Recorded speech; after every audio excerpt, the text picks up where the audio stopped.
In the summer of 1914, the world stood on the edge of catastrophe, and almost no one realized it until it was already too late. A single gunshot in Sarajevo would soon unravel into a war that killed millions, toppled empires, and redrew the map of the modern world. But what if that catastrophe wasn't inevitable? What if, buried in the diplomatic archives of Europe, there was a plan, a real, seriously considered plan that might have stopped the war before it ever began?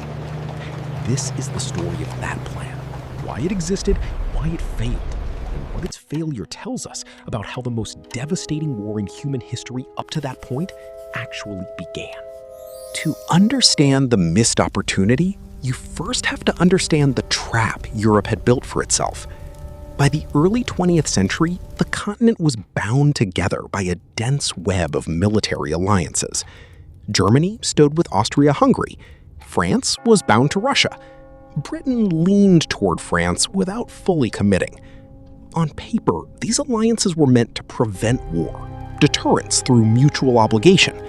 In practice, they created something far more dangerous, a system where a conflict between any two nations could automatically drag in the rest. Diplomats and statesmen of the era were not blind to this danger. Many understood with startling clarity that the alliance system was a loaded weapon pointed at the entire continent. And in the years before 1914, several of them tried, in different ways, to defuse it. One of the most significant and most overlooked efforts came from within the British and German governments themselves. Throughout the early 19-teens, a series of quiet diplomatic overtures took place, attempts to ease the naval arms race between Britain and Germany, an arms race widely seen as one of the most destabilizing forces pushing Europe toward conflict. British officials proposed what became informally known as a naval holiday, a temporary halt in battleship construction on both sides, intended to cool tensions and create space for broader diplomatic agreements. For a moment, it seemed possible. Some German officials, particularly those close to Chancellor Bethmann Hollweg, saw the value in reducing tensions with Britain. But the plan collapsed under the weight of internal politics. Kaiser Wilhelm II and influential figures within the German Naval Command viewed naval strength as central to Germany's status as a world power, and they were unwilling to concede ground, even temporarily. The naval holiday proposal quietly died, but it revealed something important. Cooler heads did exist, and they were trying to prevent the very outcome that would eventually unfold. A second, lesser-known effort emerged from an unlikely source: informal back-channel diplomacy between Britain and Germany, conducted partly through private citizens and go-betweens rather than official government channels. These informal contacts explored the idea of a broader understanding between the two powers, one that might have reduced the likelihood of Britain being drawn into a continental war at all. Some historians argue that had these channels been given more institutional weight, treated as seriously as formal treaties rather than side conversations, they might have shifted the diplomatic climate enough to change how the crisis of 1914 unfolded. But perhaps the most striking near miss came in the final, frantic days before war actually broke out. After the assassination of Archduke Franz Ferdinand in June 1914, the crisis escalated with alarming speed. But it did not escalate instantly. There was a window, roughly a month, between the assassination and the first declarations of war, during which During this window, British Foreign Secretary Sir Edward Grey proposed something remarkable: an international conference involving Britain, France, Germany, and Italy to mediate the dispute between Austria-Hungary and Serbia before it spiraled further. This wasn't a vague gesture. It was a concrete diplomatic mechanism modeled on earlier successful conferences that had diffused previous Balkan crises without triggering wider war. Germany's response was lukewarm and delayed. Some historians argue this hesitation was decisive, that German leadership, confident Austria-Hungary could win a quick, localized war against Serbia, saw little urgency in mediation.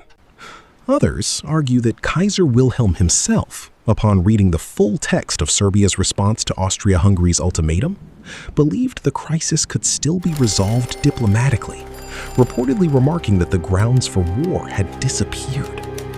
But by the time this realization reached the right people, military mobilization plans, especially Russia's, had already begun grinding forward.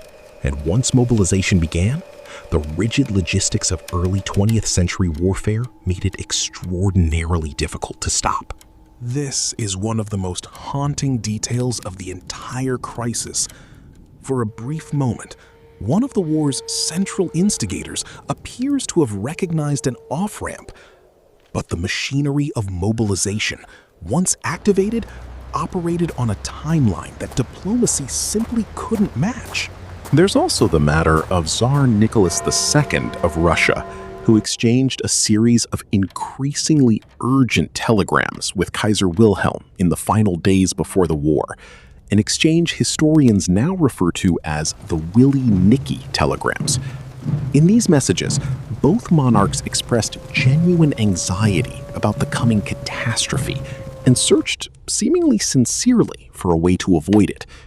Nicholas proposed submitting the Austro-Serbian dispute to the International Court at The Hague, a mechanism that, in theory, existed precisely for this kind of crisis.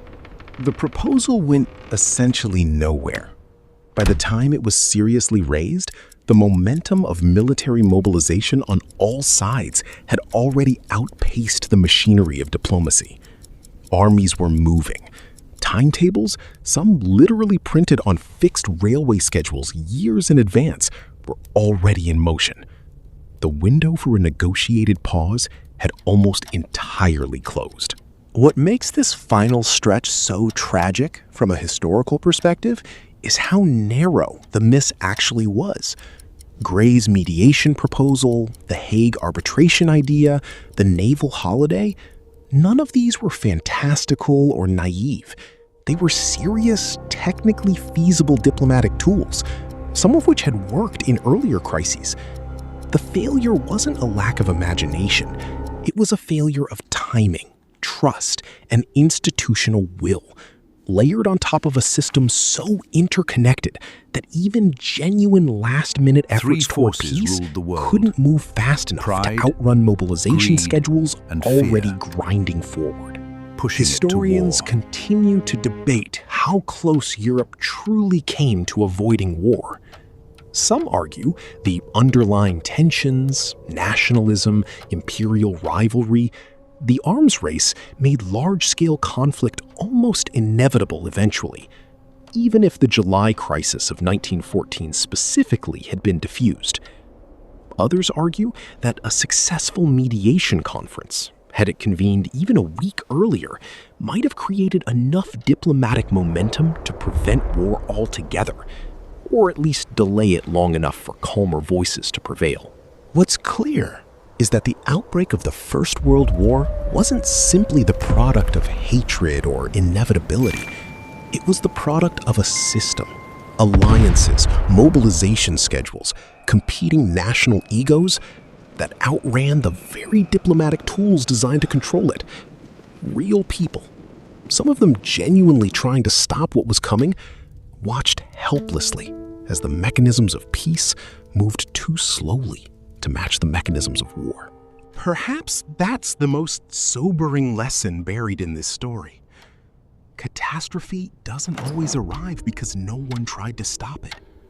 Sometimes it arrives because the system's built to prevent it.